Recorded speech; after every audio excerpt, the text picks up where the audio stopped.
Издвојувањето по 5% од бруто домашниот производ годишно за одбрана, како што беше договорено на самитот на НАТО во Хаг, ќе предизвика големи буџетски промени не само во Македонија, туку и во многу побогати земји. За Македонија тоа би значило дека за одбрана ќе треба да троши над 11% од буџетот, повеќе од двојно од досега. Бруто домашниот производ за годинава е проектиран на 16,6 милиарди евра. 5% од тоа е 830 милиони евра, половина милиарда евра повеќе од сегашниот буџет за одбрана. Сепак, тој праг не треба да се достигне веднаш, туку за една деценија. Но тогаш и бруто домашниот производ ќе биде поголем, па за неколку години ќе треба да трошиме по 1 милиарда евра годишно за одбрана. Во гостувањето во емисијата Вин-Вин, министерката за финансии вели дека тоа е предизвик со кој се соочуваат и другите членки на НАТО.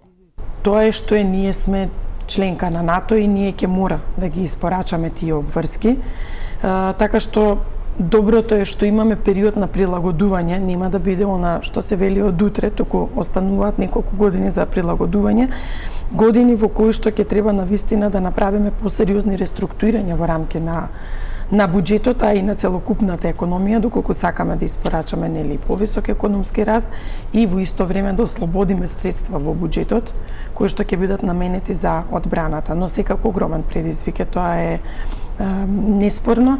За сега нема точни проценки од каде ќе се најдат тие пари. Или ќе треба да се зголемуваат даноците, или да се крати на други места за да има за војската. Имајте предвид дека нашиот буџет некаде над 80-85-6% се фиксни расходи. Замислете ако ги додадеме дополнителни расходи кои ќе бидат поврзани со одбрана, тоа дополнително ќе зголеми ригидноста на нашиот буџет. Над 90% ќе бидеме врзани со овие расходи. Многу малку ќе остане за да се одбраниме доколку има криза и така натаму. Значи може да има ефект на прераспределба целосна. Може да се истиснат дел од расходите, за да ги зголемите едни, вие мора да намалите други. Дали за образование, дали за здравство, дали дел од капиталните и така натаму.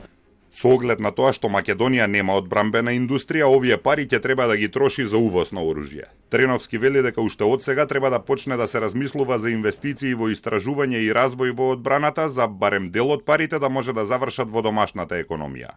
Сепак, нејасно е колку членките на НАТО вистински сакаат и можат во толкава мера да ги зголемат трошењата за одбрана.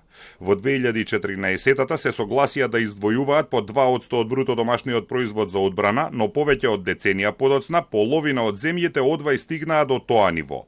8 членки не се ни стигнати до 2%. Сега се договорија да ја зголемат границата за дури 2,5 пати повеќе.